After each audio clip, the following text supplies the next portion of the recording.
palabra. Todo esto te lo rogamos en tu nombre, Cristo Jesús. Amén. Pueden tomar asiento, mis hermanos.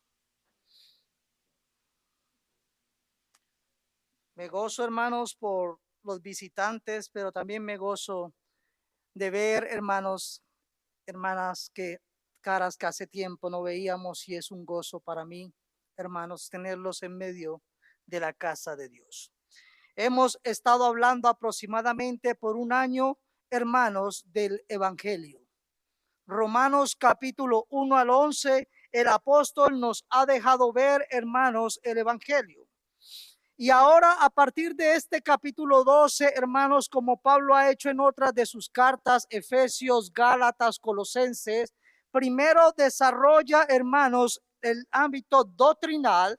Ahora, hermanos, dicen los teológicos, hermanos teólogos, que una correcta ortodoxia, una correcta doctrina debe llevarte a una correcta ortopraxis, a una correcta práctica. La doctrina te debe de llevar a una vida, hermanos, práctica correcta. De nada nos sirve tener buena doctrina y no obedecer la doctrina. De nada nos sirve ser, hermanos, eruditos en la ley si no obedecemos los mandamientos de Dios.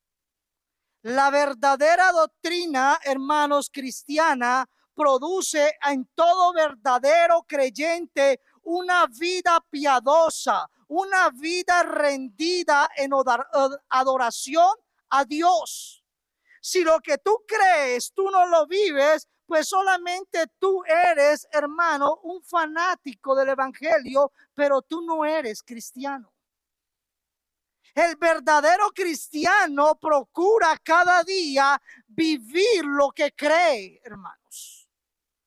La transformación interior por medio del Espíritu Santo va a conducir a una práctica de vida contraria a lo que tú y yo éramos antes. Tú y yo estábamos muertos en pecados. Tú y yo nos anhelábamos, nos gustaba pecar. Y si estamos en Cristo, eso ya no puede seguir siendo igual.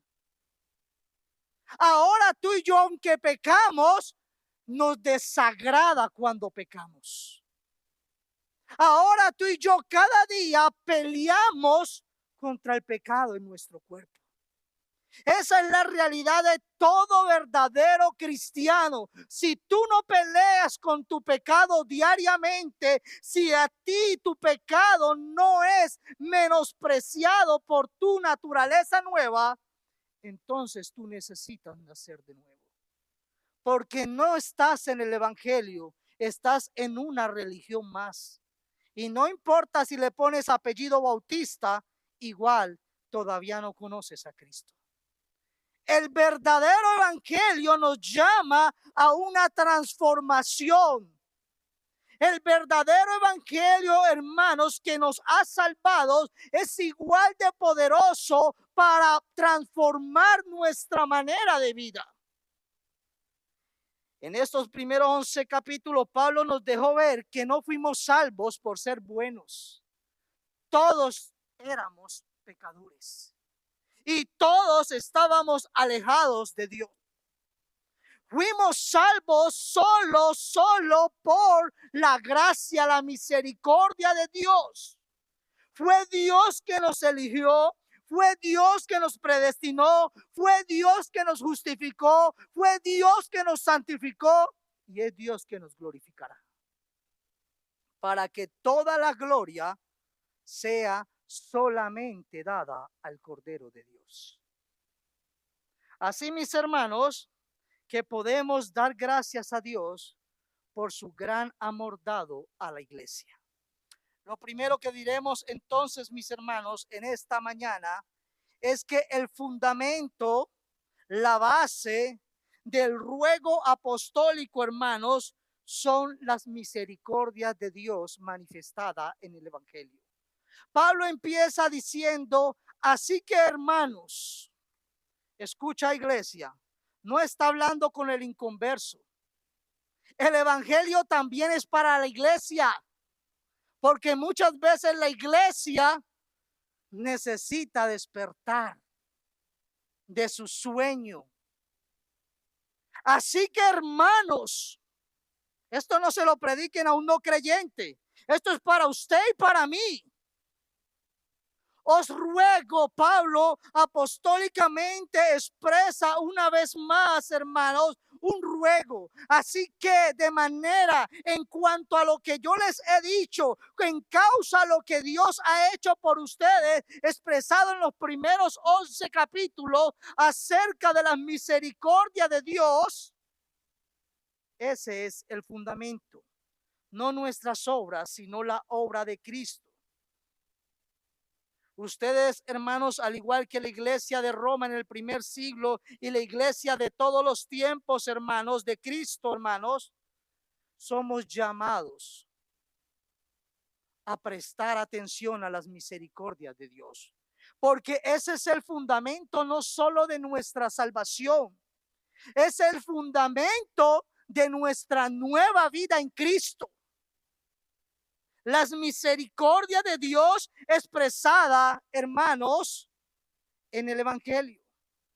Pablo les ruega, Pablo los alienta, los llama. Es un ruego, iglesia, no es una súplica. Dios no te está rogando nada. Es el apóstol Pablo quien dice, yo le ruego.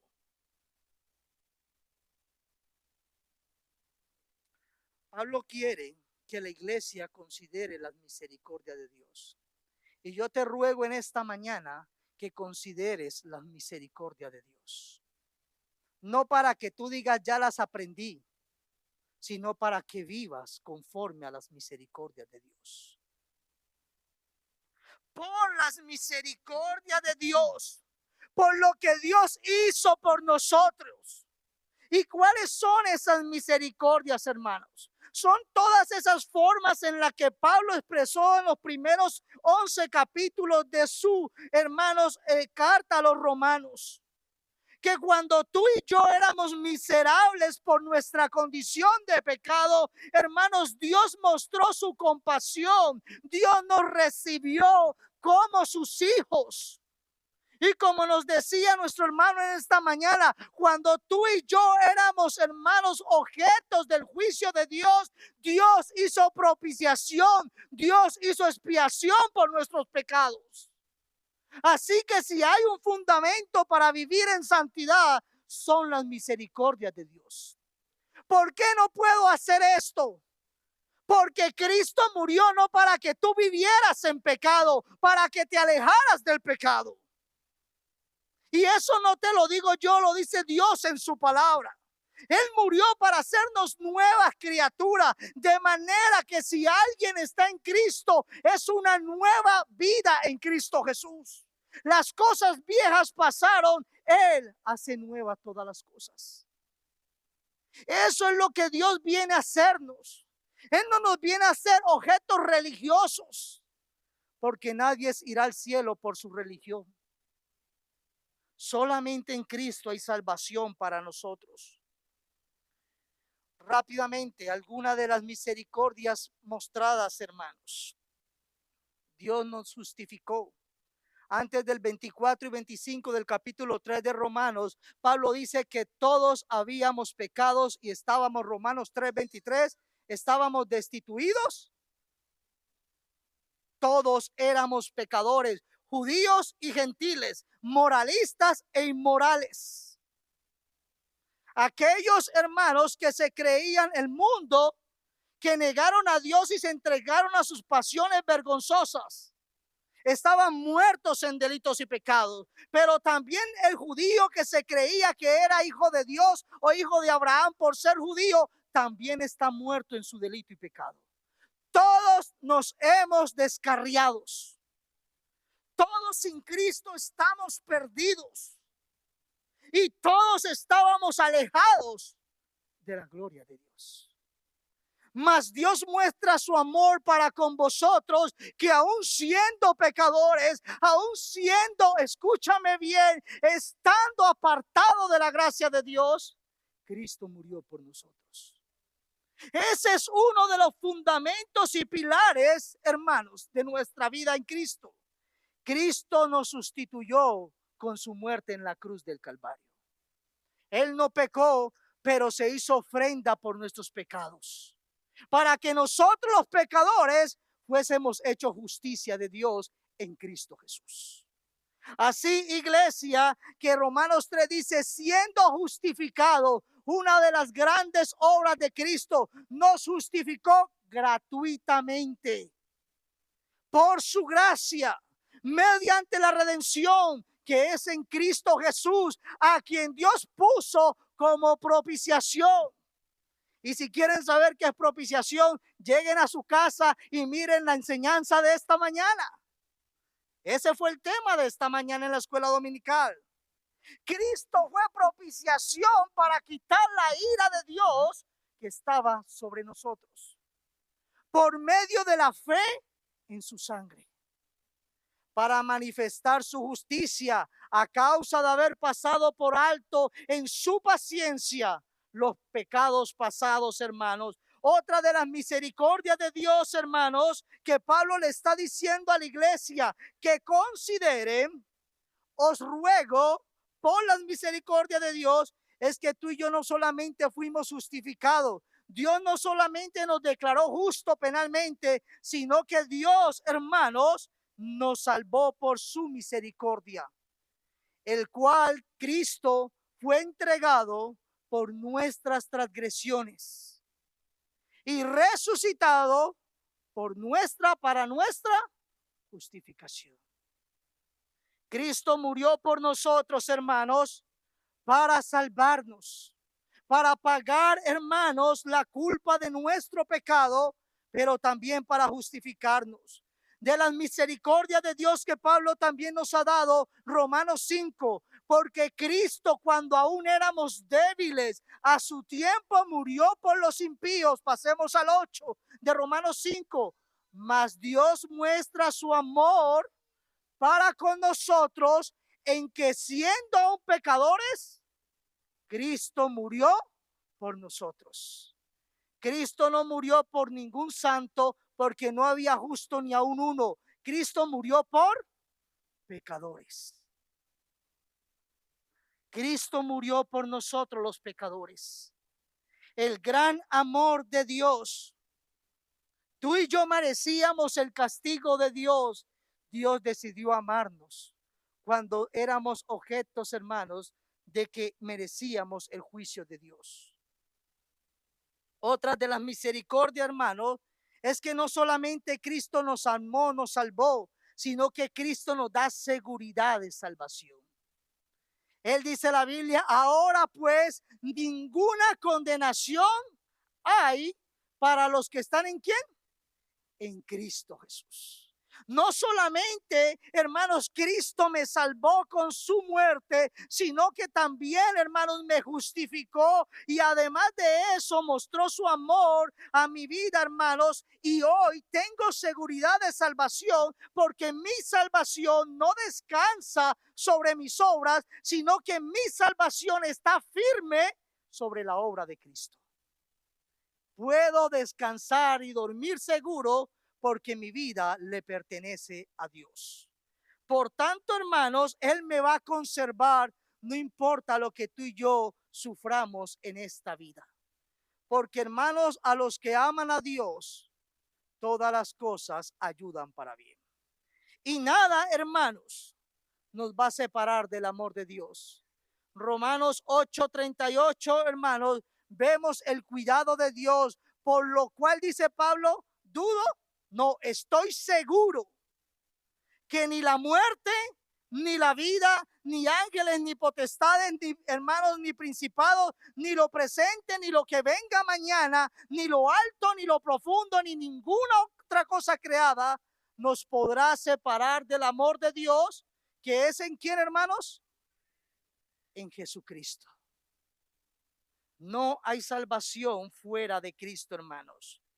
Hermanos, y además de todo esto, de habernos perdonado, redimido, justificado, amado, darnos seguridad de salvación, conservación de nuestra vida, hermanos. Él promete glorificarnos. Y si hijos, también somos ¿qué? Herederos. ¿Herederos de quién, hermanos? ¿De mi papá? No, hermanos. ¿De qué nos sirve la herencia que den nuestros padres si eso se va a acabar? Y hay familias que se dividen por lo material. ¿De qué sirve eso? Si polvo somos y polvo volveremos, hermanos. Somos herederos de Dios y coherederos con Cristo, nuestro hermano. Hermanos, si es que padecemos juntamente con él, 18, pues tengo por cierto que las aflicciones, estás en aflicción, mi hermano y mi hermana, las aflicciones de este tiempo, escúchame, no son comparables con la gloria que vendrá y que ha de manifestarse a los hijos de Dios. Lo que hoy padecemos no se compara a lo que Dios tiene preparado a sus hijos. Las herencias de Dios no se corrompen, no se dañan, no se deterioran. Lo que Dios te da es eterno y para siempre. Nadie te lo puede arrebatar, dijo Romanos 8, hermanos, 38 al 39. No hay Satanás ni demonio que te robe lo que Dios te ha dado. Porque la salvación es del Señor, no de los hombres. Entonces, hermanos, rápidamente son todas las misericordias. Pablo le dice, os ruego por las misericordias de Dios. A los efesios le dice, yo pues en la cárcel, Pablo, prisionero del Señor. Miren lo que Pablo está sufriendo. Le dice, le ruego, iglesia, que ustedes vivan de una manera digna de vocación con que ustedes han sido llamados. Es lo mismo que está diciendo en Romanos 12, 1 al 2. El mismo llamado que hace a la iglesia de Roma, se lo hace a la iglesia de Efesios. Y la Biblia nos lo sigue haciendo hoy. Vivan de una manera digna de quien los llamó. No vivan a sus maneras, porque la vida cristiana no se vive a nuestro gusto. No, ustedes ya no se pertenecen, ustedes le pertenecen a Cristo. Por tanto, glorifiquen a Dios con sus vidas. Vivan cada día para su gloria. Y dice, hermanos, lo siguiente: toda la gratitud que el alma siente a causa del perdón, la pureza y la perspectiva segura de vida eterna es llamada a asegurar su consagración a aquel Dios que es el autor de todas las misericordias. Usted y yo fuimos perdonados, fuimos justificados, estamos siendo santificados, seremos glorificados por las misericordias de Dios.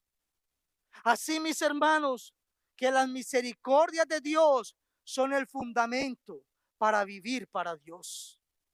Él no nos redimió para que siguiéramos viviendo a nuestra manera. Él te redimió, Él pagó el precio de tus pecados con su vida en la cruz del Calvario para darte una nueva vida. Hermano, eso ya lo sabemos. Posiblemente la iglesia de Roma también lo sabía y no lo hacía, hermanos, evidente en sus vidas. Si Pablo, a través del Espíritu Santo, le está diciendo esto a la iglesia, recuerden que ya Pablo le llamó la atención porque los gentiles estaban siendo arrogantes. Así que, iglesia, este es un mensaje no para el que está en el mundo perdido, es un mensaje para nosotros. Consagremos nuestra vida porque Dios ha derramado su misericordia sobre nosotros. Vivamos para Él. Lo segundo que diremos es que el evangelio que nos salva también nos santifica cada día. Pablo le dice, os ruego por las misericordias de Dios que presentéis vuestros cuerpos, dice Pablo. Está haciendo referencia cuando habla de cuerpo, no solamente, hermanos, a la parte material, física, orgánica de nosotros las personas. Pablo está haciendo referencia a todo el ser en sí, a la persona completa, Ah, no, es que yo alabo al Señor con mi alma. ¿Y tu cuerpo? El Señor no murió solo por tu alma, el Señor murió por tu cuerpo y por tu alma, y toda tu vida le pertenece a Él. Así que si le vas a alabar, no la alabes solamente con la boca, alábale con el corazón, con tu vida. Ríndete completamente a Él. Dios no te está pidiendo solamente tu alma, Dios murió por todo tu ser.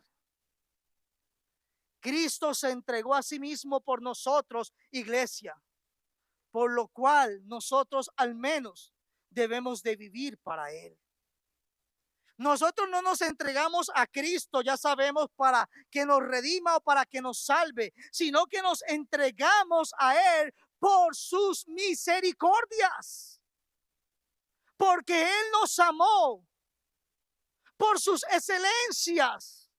Por eso debemos servirle con toda nuestra vida. No solamente le sirvo a Él cuando predico aquí, le sirvo a Él cuando estoy con mi esposa, con mis hijos, cuando estoy en el trabajo, cuando estoy donde estoy, glorifico y le sirvo a Dios. Así que presenten sus vidas, sus cuerpos. ¿Y cuándo debe de suceder esto, iglesia? Desde el día que fuiste redimidos con la sangre del Cordero. ¿Qué dice Gálatas 2:20? Con Cristo estoy juntamente crucificado. Ya no vivo yo, ya no vivo para mis deseos. Ya no vivo, hermanos, para mis deleites. Ahora Cristo vive en mí. Y lo que yo vivo en la carne, lo vivo en la fe del Hijo de Dios, el cual me amó y se entregó a sí mismo por mí, hermanos. Ahora vivimos para Cristo. Es una incongruencia, es un sinsentido. Aquel que se llama cristiano y que se declara salvo y vive para su carne. Y no importa si es pastor, diácono o líder o maestro.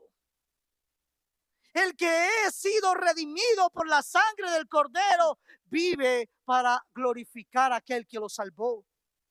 ¿Y cuál es el fundamento, hermanos? El fundamento no es que Dios te va a castigar porque no le obedeces. El fundamento no es que vas a ganar el favor divino. No, el fundamento son las misericordias de Dios. Por eso le obedezco.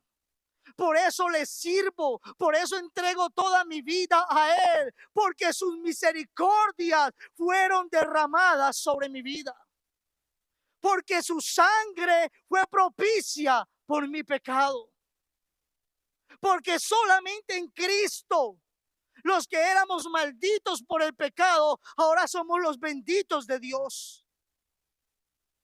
Presentéis vuestro cuerpo, presenten sus vidas. Y es posible que el apóstol Pablo tenía en su mente, hermanos, los sacrificios en el Antiguo Testamento que se presentaban, hermanos, continuamente, hermanos. Pero Pablo dice, recuerden que esos sacrificios tenían que ser sacrificados muertos. Eran sacrificios que iban a un holocausto, tenían que morir. Ahora Pablo dice, ¿sacrificio qué? Vivo. Porque ya el sacrificio, el Cordero de Dios, ya murió por nuestros pecados. Por tanto, ahora ustedes vivan, entreguen sus cuerpos, sus vidas completas, para glorificar al Cordero que murió por ustedes. Ahora ustedes, hermanos, nosotros completamente, iglesia, vivimos en una novedad de vida para la gloria de Dios. Debemos poner nuestros cuerpos a disposición de Dios, al servicio de aquel que nos salvó. Pablo en Romanos 6:19 lo leyó nuestro hermano, nos dice nuestra hermana que los miembros, hermanos, en el 6:19 son instrumentos para actuar conforme a los deseos. Hablo como humano, dice Pablo, por vuestra humana debilidad, que así como para iniquidad, mire el verbo como está en pasado, presentasteis, pasado, vuestros miembros, vuestro cuerpo, ¿Para qué, hermanos, nosotros vivíamos antes? Para servir a la inmundicia y a la iniquidad. Pablo dice, así ahora que estáis en Cristo, presenten sus cuerpos para santificación. Presentad vuestros miembros para servir a la justicia. Así, mis hermanos, que todos aquellos hombres y mujeres que Dios ha redimido, somos llamados a vivir para la justicia en Cristo Jesús. Pregunta y no respondan. Respondámosle a nuestro Salvador. ¿Con qué propósito vivimos?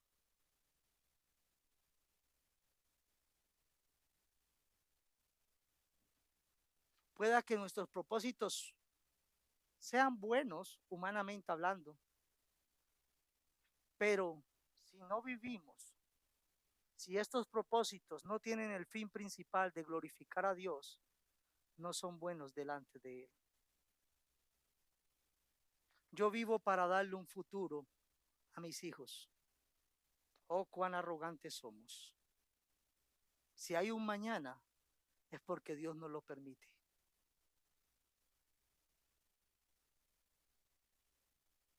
Yo vivo porque quiero una vejez tranquila. ¿Tú puedes traer paz a tu vejez?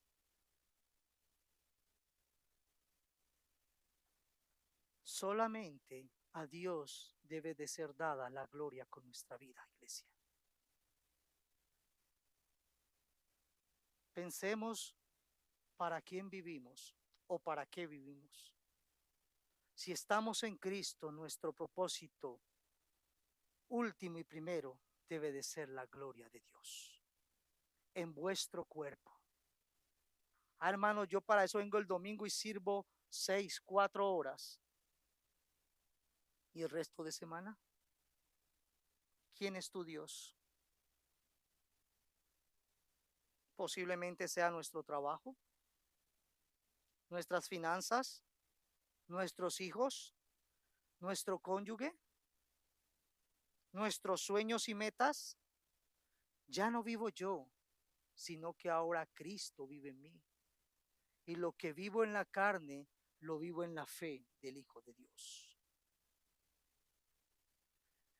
Cristo murió para destruir la esclavitud, hermanos, en la que estábamos en nuestros pecados. Vuestro viejo hombre fue crucificado juntamente con él, para que el cuerpo del pecado sea destruido, a fin de que no sirvamos más al pecado. Ahora debemos de servir a nuestro Salvador, el que nos redimió con su sangre, a quien nos rescató. Ahora entiéndeme, iglesia, si tú eres un hijo, una hija de Dios, Dios te compró y le perteneces a Él. Los alimentos, dice Pablo, son para el estómago y el estómago para los alimentos, pero Dios destruirá a los dos. Sin embargo, el cuerpo no es para la inmundicia, para la fornicación. El cuerpo no es para el pecado, sino que es para el Señor y el Señor para el cuerpo. Ahora le pertenecemos a Dios y Dios está interesado en todo nuestro ser, no en una parte, no en los domingos en la mañana. Dios no te compró para que estés aquí el domingo en la mañana cantando y luego salgas a desobedecerle. Dios te compró para redimirte de la esclavitud del pecado, para que vivas para Él y entregues tu cuerpo a Dios, tu vida, hermanos, en un sacrificio vivo, agradable a Dios. Porque han sido comprados, iglesia, por un precio. Por tanto, glorifiquen a Dios. Vivan para su gloria. ¿Y dónde vamos a glorificar a Dios? En su cuerpo y en su espíritu. ¿De quién son? ¿De nosotros? Ah, yo soy una mujer independiente, moderna. Si eres hija de Dios, le perteneces a Dios y vive para tu Señor. Hombres, yo soy el que traigo la comida a la casa. Olvídate de eso. Si eres cristiano, ríndete a tu Salvador, que Él es el que te da el aliento para salir y volver. Somos de Dios. Vivamos para Él. Obedezcámosle. Hermanos, nuestra entrega a Dios, hermanos, es la respuesta a nuestra fe en Dios. En nuestra entrega a Dios es nuestro sacrificio vivo. Ese es el sacrificio, no una religiosidad falsa, sino un verdadero cristiano que ama y sirva al Señor con su vida. No está hablando, hermanos, de una acción de sacrificar a alguien, no, porque no hay más sacrificio. Cristo murió una vez y para siempre. Está hablando de nuestra vida rendida, entregada a aquel que nos salvó, hermanos. Recuerdan en Apocalipsis, hermanos, 2:10, la palabra dice, sé fiel hasta la muerte. Vive para el Señor. No se trata de unas obras que hacemos. Fui el domingo a la iglesia, llevé mi diezmo. ¿Y tu vida? Con venir a la iglesia, que es parte de la vida cristiana, con tus diezmos, ofrenda, que es parte de la vida cristiana, eso no significa que somos agradables a Dios, si el resto de nuestra vida vivimos ignorando a Dios. Pedro le dice, hermanos, sacrificios vivos, hermanos, el cristiano somos llamados. Pedro dice en primera de Pedro 2:5, vosotros también como piedras vivas, sed edificados como casa espiritual, sacerdocio santo, para ofrecer sacrificios espirituales, aceptable a Dios por medio de Jesucristo. Entregar mi vida, hermanos, a Cristo, no para ser salvo, sino porque Él me ha salvado por su misericordia. Es un compromiso sacrificial del creyente que ha confiado en Cristo para salvación. Entrego mi vida sin reserva a Dios. Esa, hermanos, es lo que Pablo está llamando a la iglesia. A que consideren que en el antiguo pacto, hermanos, eran sacrificios de animales, hermanos, pero eso, hermanos, no cambiaba la mente del pueblo, porque se hacían sacrificios y luego volvían al mismo pecado. Y hoy la iglesia del siglo XXI parece que estamos otra vez igual. Venimos y pedimos perdón y entonces, como dicen otros, pecamos y rezamos y empatamos. Y salimos y volvemos a lo mismo. Y lamentablemente aún ni salimos estando en la iglesia.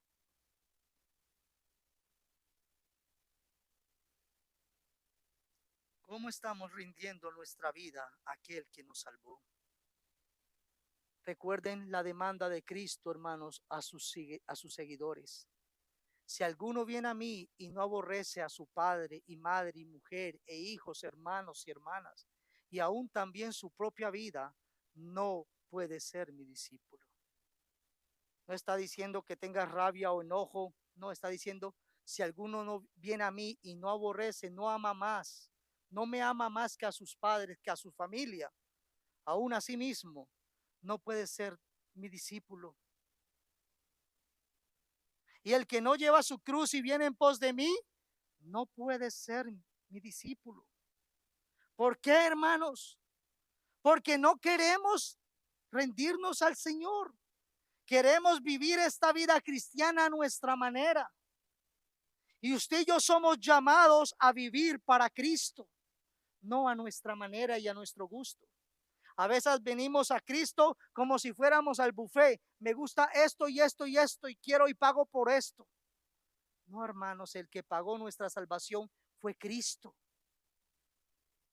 y son sus mandamientos, no son nuestros mandamientos. Por tanto, si estamos en Cristo, ahora debemos deleitarnos en obedecer su ley, servirle y amarle con toda nuestra vida. Somos sacrificios vivos a causa de una nueva vida. Antes estábamos muertos en delitos y pecados. Ahora hemos sido nacidos de nuevo. Estamos en novedad de vida para glorificar a aquel que nos salvó.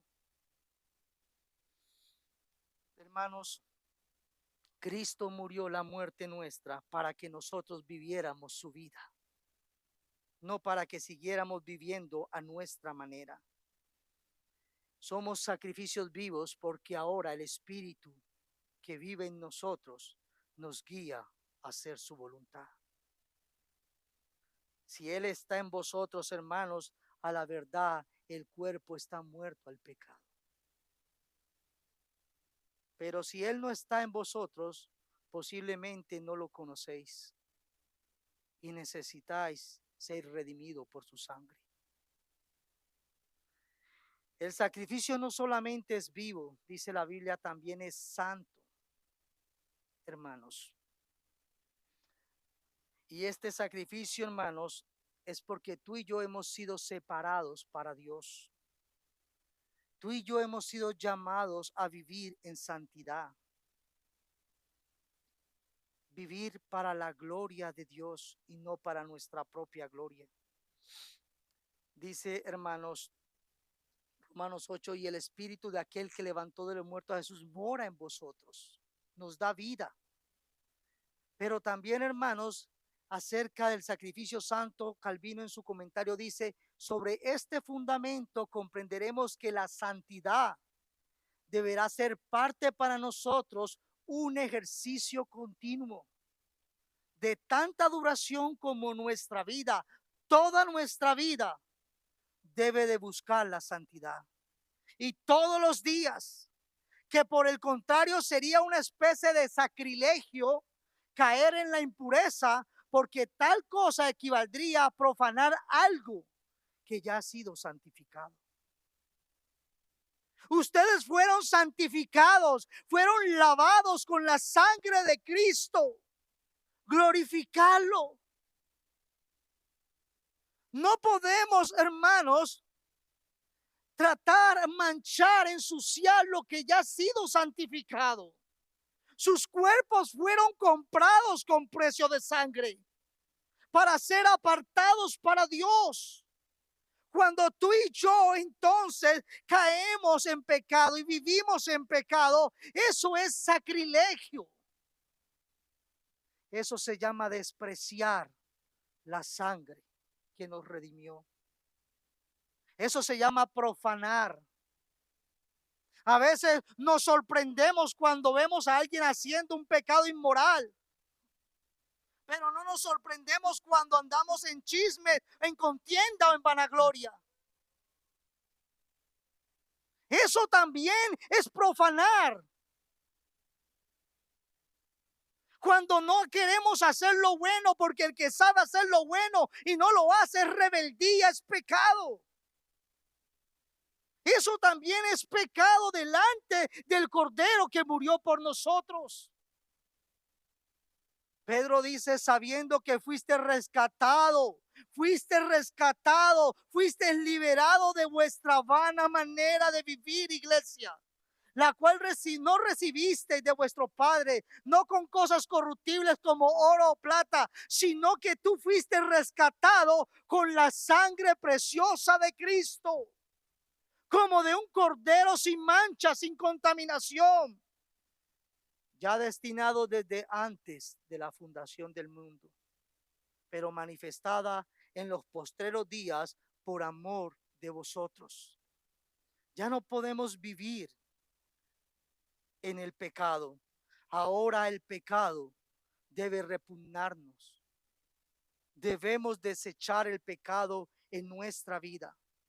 Ahora somos llamados a vivir en santidad a Dios, apartados para la gloria de Dios, elegidos, dice Pedro, según la presencia, el conocimiento previo de Dios Padre, en santificación del Espíritu, para obedecer y ser rociados con la sangre de Jesucristo. La Trinidad obrando en nuestra salvación y santificación. Para eso fuimos redimidos, para obedecer a nuestro Señor, para glorificarle con nuestra vida. Por tanto, debemos de vivir en santidad, apartado. Pero no solamente es un sacrificio vivo, santo, sino que también tiene que ser agradable a Dios. A veces pensamos que porque estamos en la iglesia, estamos agradando a Dios. Recuerden que Pablo está hablando con la iglesia. No todo lo que hacemos en la iglesia, escúchame, miembro, no todo lo que hacemos en la iglesia agrada a Dios.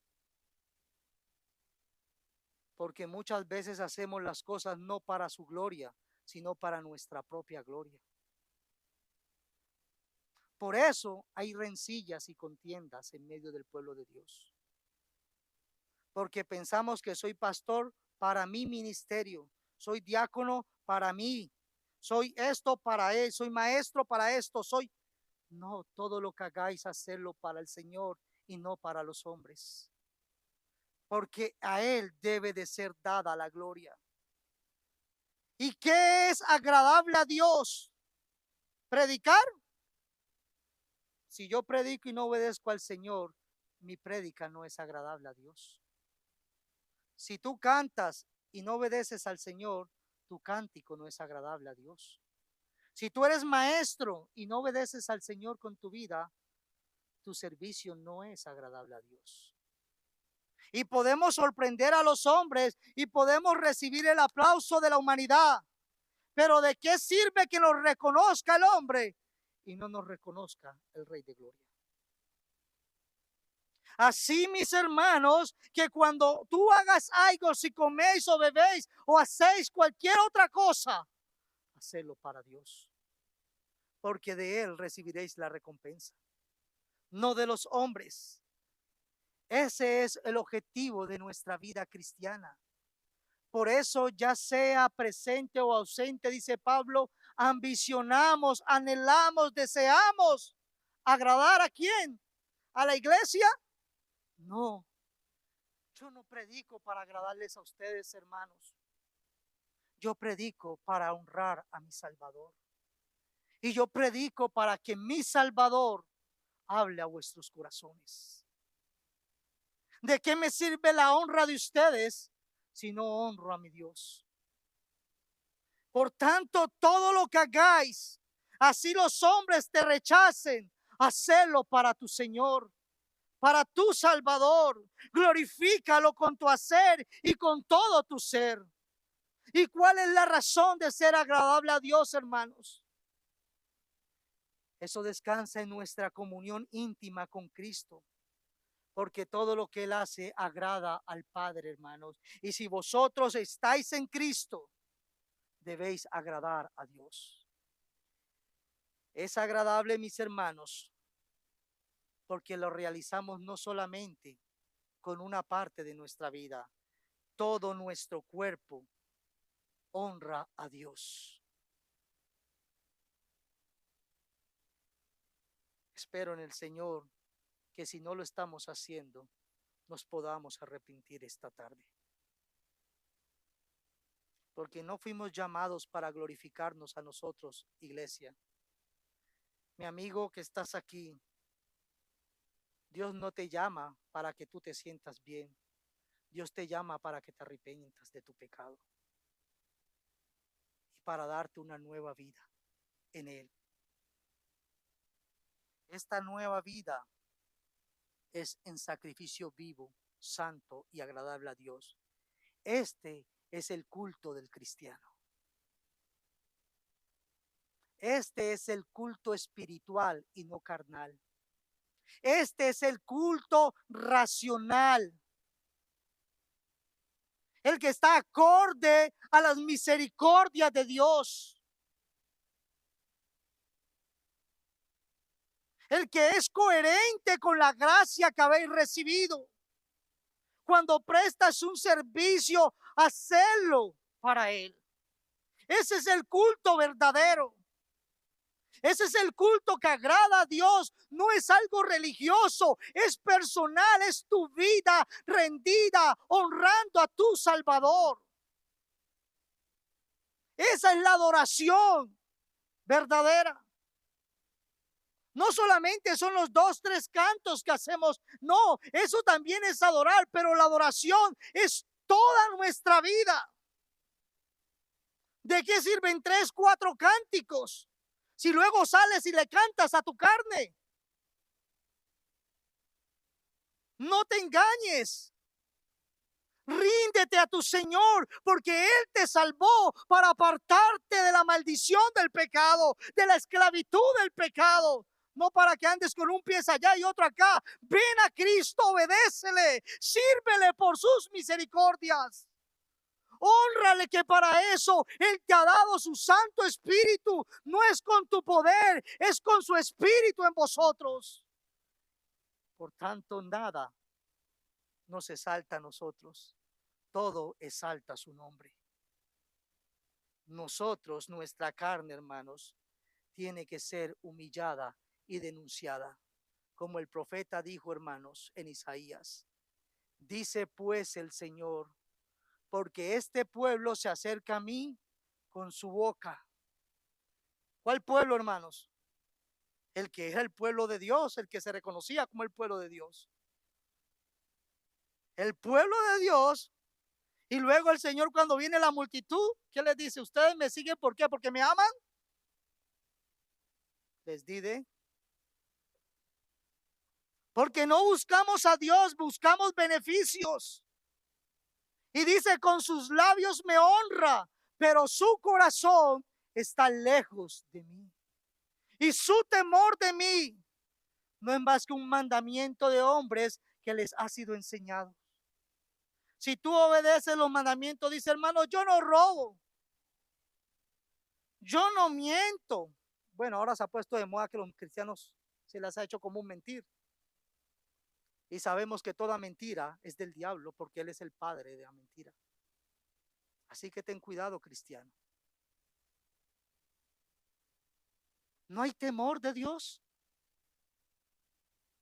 Hemos aprendido mandamientos y los obedecemos y hasta los enseñamos. Pero ¿por qué lo hacemos? Para que digan, mire, ese hermano o esa hermana se sabe la Biblia. ¿De qué te sirve sabértela si no la quieres obedecer y rendirte al que te salvó?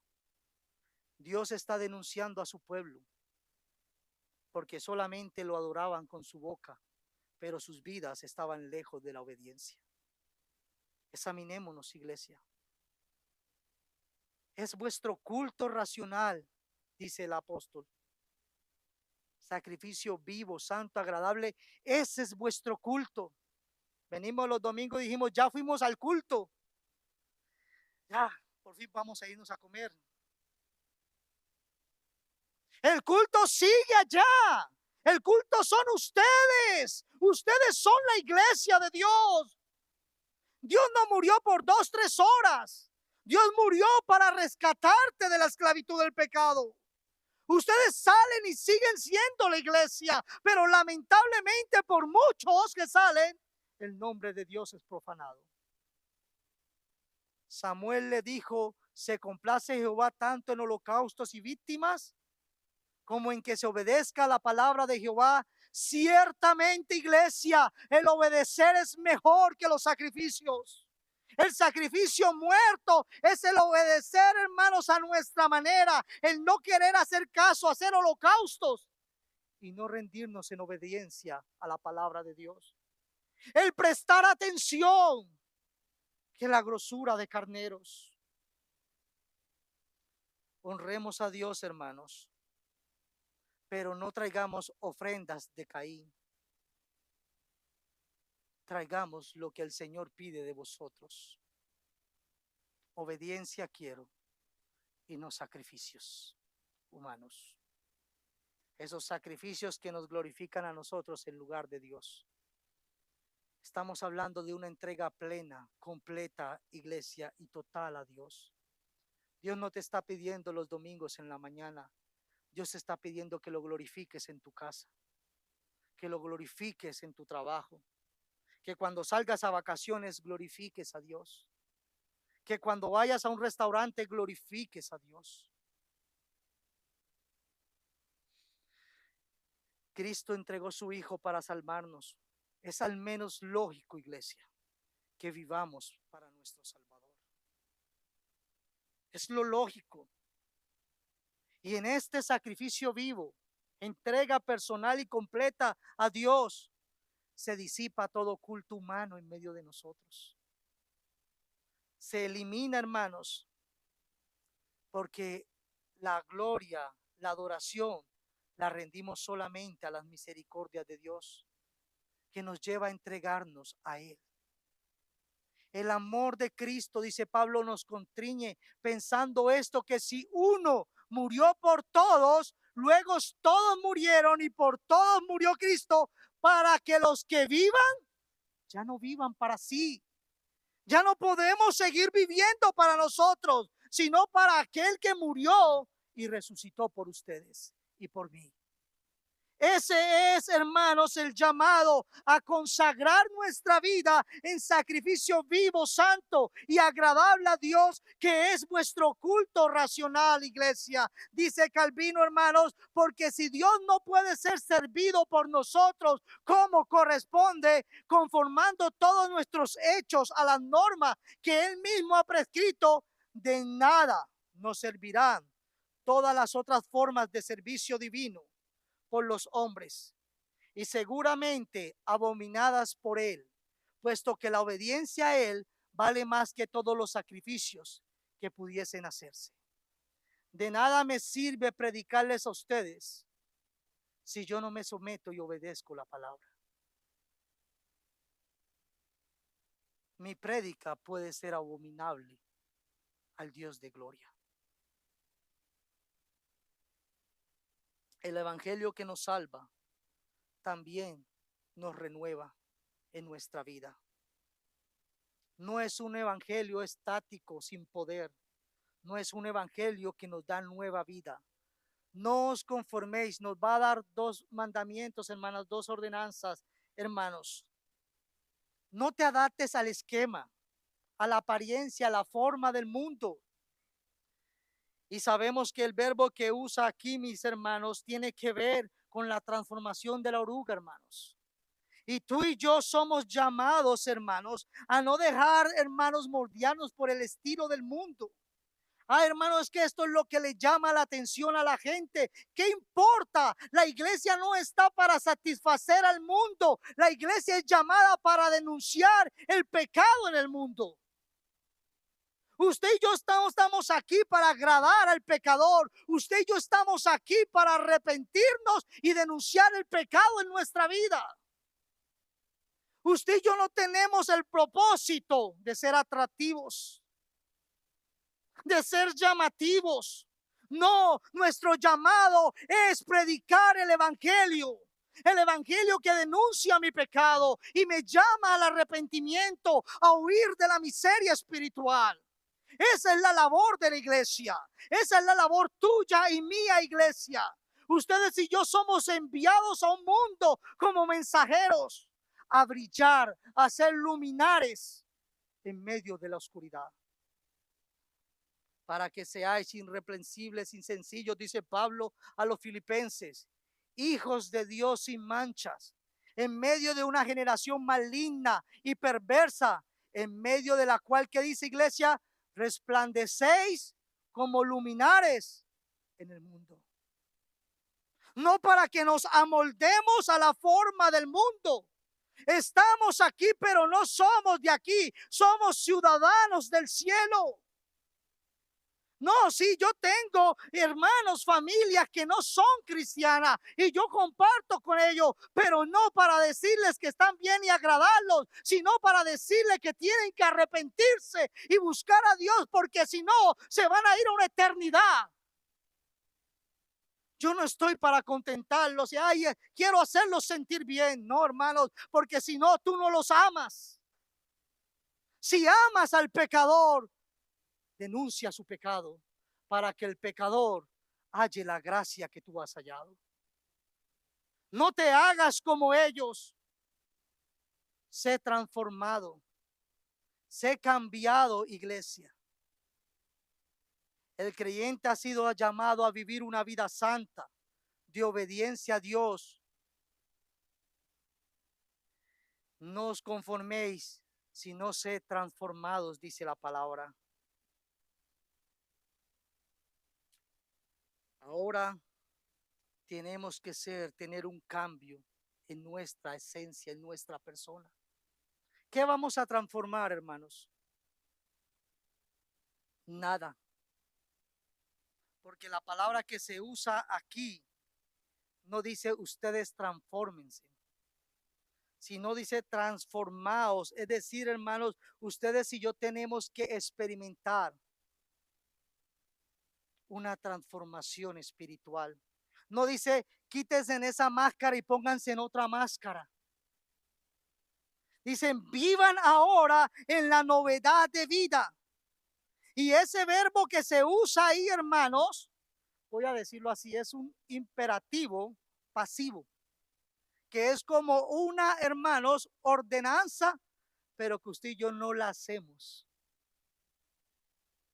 Sé que está poquito. Dice entonces, podría ser algo como así, para explicárselos, hermanos. Déjense transformar. Esto no es de ustedes. Porque cuando usted y yo queremos hacer algo, hallamos otra ley en nosotros que no nos lo permite. Esto es obra del Espíritu Santo en ustedes.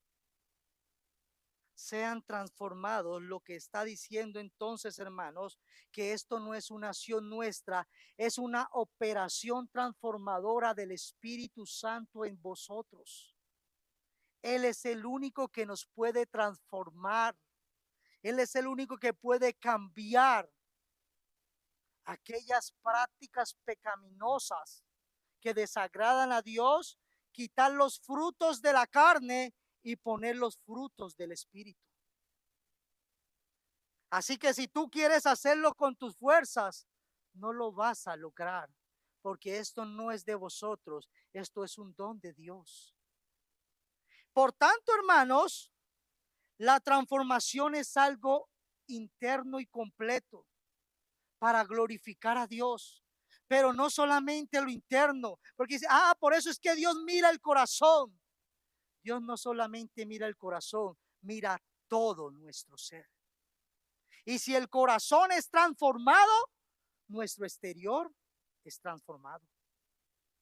No, es que yo hago esto y me visto y me hago esto y me cambio y me visto así. Igual Dios sabe mi corazón y lo conoce muy bien. De tal modo que de la abundancia del corazón no solamente habla la boca, sino todo lo que somos. Así que el que ha sido transformado internamente es transformado exteriormente. Dios viene a cambiar todo nuestro ser. Y esto no es de vosotros, esta transformación es obra del Espíritu Santo. Dice, entonces nosotros nos sentamos a esperar. No, usted y yo tenemos una responsabilidad, hermanos, a buscar la santidad. Usted y yo somos llamados, como dice Pablo en Efesios 6, cada día a ponernos la armadura de Dios, a vivir en ser mujeres y hombres de la palabra, para que la palabra de Dios corra en vuestro interior como ríos de agua viva y purifique vuestro ser. Usted y yo somos llamados a ser hombres y mujeres de oración para que Dios, a través de nuestra humillación, su nombre sea exaltado en nosotros. Ustedes y yo somos llamados a ser hombres y mujeres que nos congregamos para que juntos glorifiquemos y seamos edificados en Cristo. Y Él nos irá transformando día tras día. Porque el que comenzó la buena obra en vosotros, la perfeccionará. Pero hermanos, cuando usted y yo somos lo que somos, no es porque nosotros lo hicimos, es porque su Espíritu está obrando en nosotros. Solamente a Dios la gloria. Nuestra santificación, y es el estado de salvación que estamos ahora, estamos en un proceso de santificación. Fuimos declarados santos, estamos en ese proceso de santificación, hermanos, hasta el día que nos vayamos de este mundo, hermanos, seremos glorificados en Cristo Jesús. Pero mientras que estemos aquí, el pastor y el nuevo visitante necesita ser santificado, y el visitante necesita ser redimido para que la santificación de Dios actúe en su vida. Tengamos cuidado entonces, hermanos, de actuar con religiosidad como Pablo denuncia, de ser, hermanos, esa clase de gente que no obedecemos para la gloria de Dios, sino para el bien de sí mismo. Y renovemos nuestro pensamiento conforme a la palabra de Dios. Y si el Espíritu está en vosotros, Él producirá amor, gozo, paz, paciencia, benignidad, bondad, fe, mansedumbre y templanza. Que esto es el Espíritu en vosotros. Si el Espíritu Santo no está en vosotros, hermanos, o amigo que estáis aquí, porque el que está en Cristo, el Espíritu Santo está en él. Pero claro, recuerda que eres exhortado a buscar la santidad, a no vivir en el pecado, porque si no, el pecado traerá consecuencias nefastas en tu vida, y si es posible, traerá reprensión divina sobre tu vida.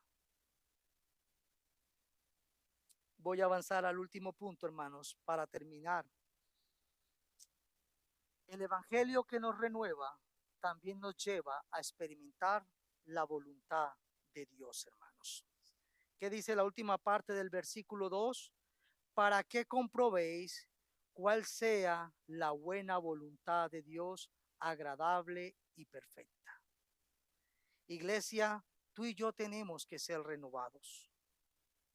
Y cuando la iglesia no es renovada, esta iglesia va a tender a quedarse, hermanos, y va a tender a morir. Pero no somos renovados con las nuevas estrategias de marketing, con las nuevas formas de atraer a la gente. No, somos renovados con la palabra de Dios. Mi mente es renovada día tras día con su santa palabra. Y yo entiendo que muchas veces se nos hace difícil por nuestra naturaleza de pecado obedecer la ley de Dios, pero tú y yo somos llamados a ser transformados por el Espíritu Santo para que nuestro entendimiento sea renovado y podamos comprobar cuál es la voluntad de Dios, que es buena, agradable y perfecta. Ese es el propósito de la renovación, que cada creyente compruebe, hermanos, pruebe la buena voluntad de Dios. Y esto, hermanos, ¿qué significa? Que podamos sopesar, valorar, poner a prueba, hermanos, lo que es de Dios y lo que agrada a Dios y lo que no agrada a Dios. Pero si tú eres un cristiano que no lees la Biblia, tristemente no estás probando la voluntad de Dios. Si tú eres una cristiana que no tienes una vida de oración, posiblemente tu vida cristiana se te ha vuelto una carga, porque no estás probando la voluntad de Dios en lo que haces, sino que haces lo que haces por inercia o por costumbre. Pero el que es renovado por el Espíritu por medio de la palabra puede comprobar lo que es agradable y no es agradable a Dios. Claro, en mi vida. Porque qué fácil sería yo tomar la Biblia y decir, hermano, no lo conozco, pero usted necesita hacer esto. Usted necesita cambiar. Usted necesita, primero tengo que ser renovado yo para poder compartir esa gracia en otro.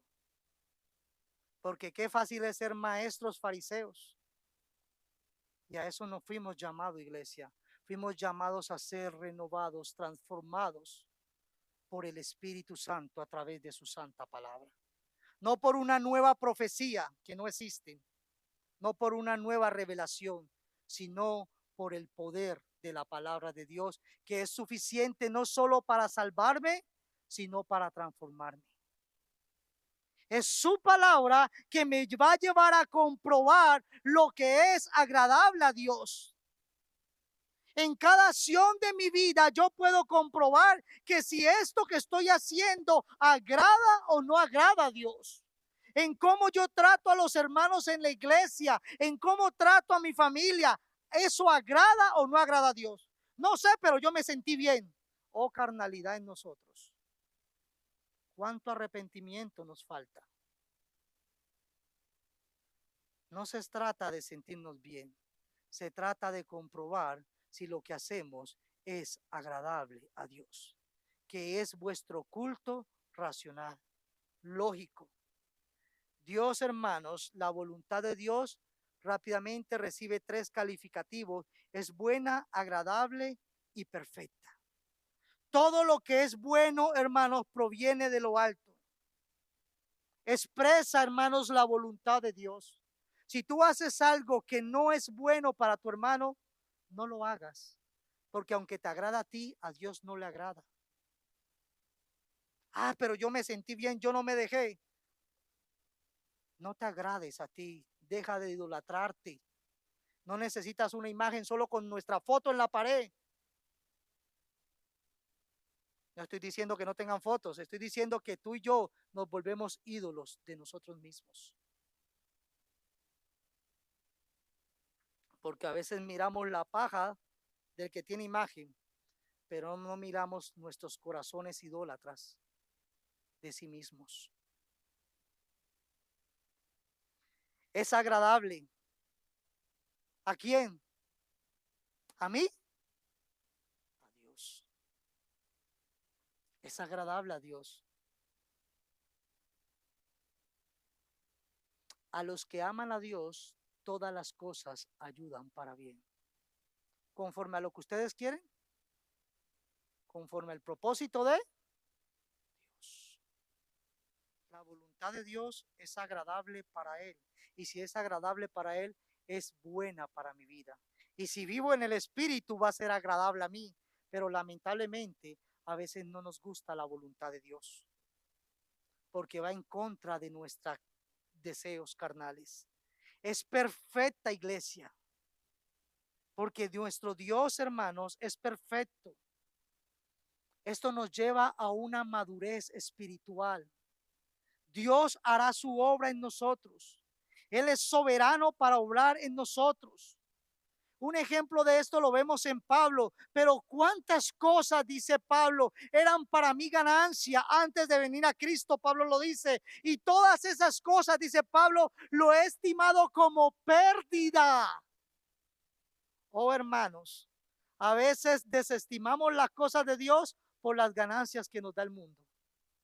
Pablo dice, todo eso lo he desestimado, lo he estimado como pérdida por amor a quién, hermanos, a Cristo. Y ciertamente aún estimo, hermanos, todas las cosas como pérdida. No es que, ya acepta a Cristo, ya tengo un puesto y luego voy por eso. No, todavía. ¿Por qué? Por la excelencia del conocimiento de Cristo, por amor del cual lo he perdido todo. ¿Y lo tengo guardado? No, lo tengo por basura, dice Pablo, para ganar a Cristo, para glorificar a Cristo. Él no hacía las cosas para ser salvo ni por el favor, sino por todo el favor que Cristo había puesto sobre él. Y ser hallado de él, no teniendo mi propia justicia, que es por la ley, sino la que es por la fe de Cristo, la justicia que es de Dios por la fe, hermanos. nuestra vida tiene que glorificar a Dios, y como resultado de ese gran cambio en nosotros es que tú y yo podemos deleitarnos en la voluntad de Dios, podemos practicar lo que es bueno y agradable a Dios, que ese es vuestro culto racional. No penséis que al estar aquí sentado estáis haciendo un culto racional. Pueda que estéis aquí sentado y tu mente esté pensando en tu ídolo.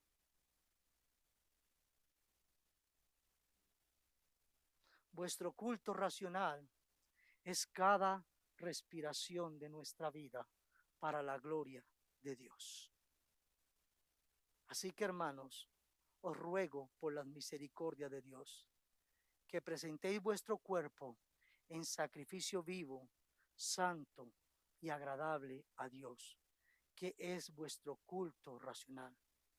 No os conforméis a este siglo, al pensamiento del mundo, sino sed transformados por medio de la renovación de vuestro entendimiento.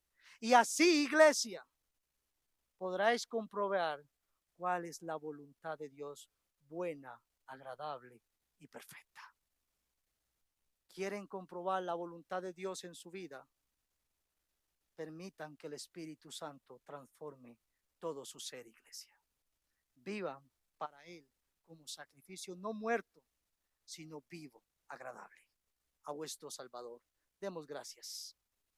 Señor, te agradecemos.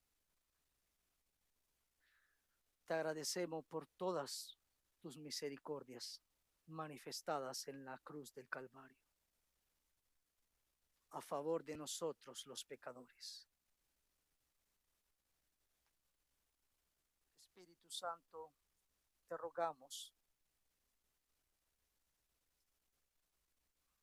que traigas convicción de pecado a nuestra vida. Y como dijo alguien, perdónanos. Ayúdanos a arrepentirnos de nuestro arrepentimiento, porque muchas veces nos arrepentimos falsamente, solamente de labios.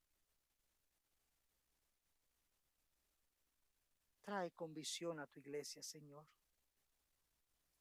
Ayúdanos, renueva nuestra mente, transforma nuestro entendimiento, porque cuando tú transformas nuestro entendimiento, Señor, podemos vivir en esta nueva manera de pensar.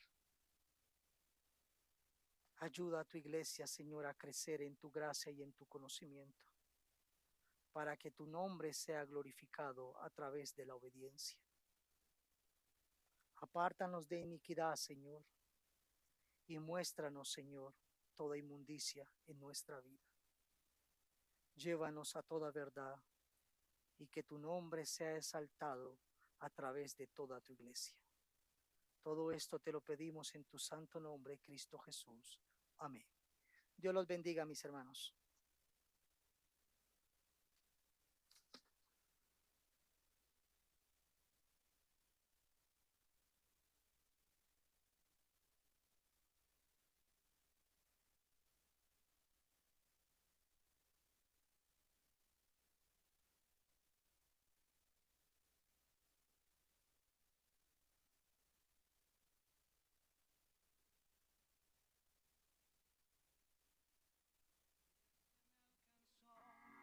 Y mi vida transformó. Gracias, Jesús.